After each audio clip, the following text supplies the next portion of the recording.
பூமி ஏன் இதுவரை அந்த பிரம்மாண்டமான சூரியனுக்குள் விழுந்து மூழ்கவில்லை என்கிற உண்மை உங்களுக்கு தெரியுமா?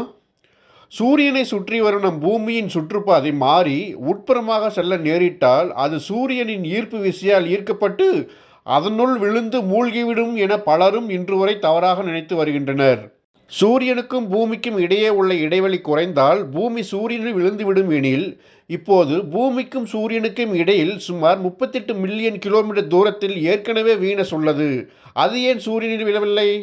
இதைவிட சூரியனுக்கு மிக அருகிலேயே, அதாவது பூமியிலிருந்து 77 மில்லியன் கிலோமீட்டர் தூரத்தில் மெர்க்குரி இருக்கிறதே, அது ஏன் இன்னும் சூரியனில் விழவில்லை? ஆக பூமி தன்னுடைய சுற்றுப்பாதையை விட்டு சில மில்லியன் கிலோமீட்டர் தூரம் மட்டுமல்ல, தூரத்தில் உள்ள வீனஸ் வரைக்கும் அல்லது மெர்க்குரி வரைக்கும் சென்றால் கூட சூரியனில் விழாமல் பூமியால் தப்பிக்க முடியும். ஆனால் இதற்கு ஒரே ஒரு மாற்றம் மட்டுமே நிகழ வேண்டும். அந்த மாற்றத்தை தெரிந்து கொள்வதற்கு முன்னதாக சூரியனை சுற்றி வரும் 8 கோள்களும் ஒரே ஒரு விஷயத்தை மட்டும் சிறிதளவும் மாற்றாமல் பில்லியன் ஆண்டுகளாக பின்பற்றி வருகின்றன.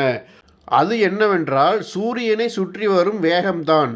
சூரிய மண்டலத்தின் கடைசி கோளான நெப்டியூன் முதல் சூரியனின் முதல் கோளான மெர்க்குரி வரை ஒவ்வொரு கோளின் ஆர்பிட் வேகம் அதிகரித்து கொண்டே வரும். இப்போ பாருங்க, நெப்டியூனின் வேகம் ஒரு வினாடிக்கு 5.4 கிலோமீட்டர். யுரேனஸின் வேகம் ஒரு வினாடிக்கு 6.8 கிலோமீட்டர். இங்கே பாருங்க, யுரேனஸின் வேகம் 1.4 கிலோமீட்டர் அதிகரிச்சிருக்கா? சரி, அடுத்து பாருங்க, சனி கிரகத்தின் வேகம் வினாடிக்கு 9.7 கிலோமீட்டர். ஜூபிட்டர் கிரகத்தின் வேகம் வினாடிக்கு 13.1 கிலோமீட்டர். மார்ஸ் கிரகத்தின் வேகம் வினாடிக்கு 24.1 கிலோமீட்டர். நம் பூமியின் வேகம் வினாடிக்கு 30 கிலோமீட்டர். வீனஸின் வேகம் வினாடிக்கு 35 கிலோமீட்டர். மெர்க்குரியின் வேகம் வினாடிக்கு 47.4 கிலோமீட்டர்.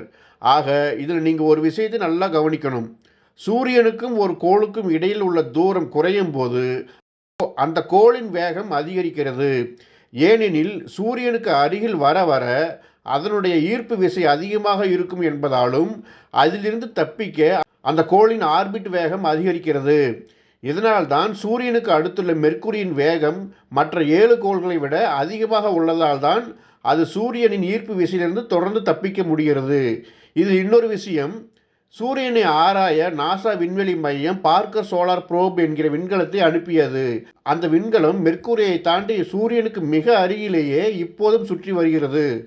அப்போ சூரியனின் ஈர்ப்பு விசையிலிருந்து தப்பிக்க இந்த விண்கலத்தின் வேகம் மெர்க்குரியை விட அதிகமாக இருக்கும் தானே? ஆமாம், இந்த விண்கலம் ஒரு வினாடி நேரத்தில் சுமார் 190 கிலோமீட்டர் வேகத்தில் பறப்பதால் சூரியனின் ஈர்ப்பு விசையில் இன்று வரை சிக்கவில்லை.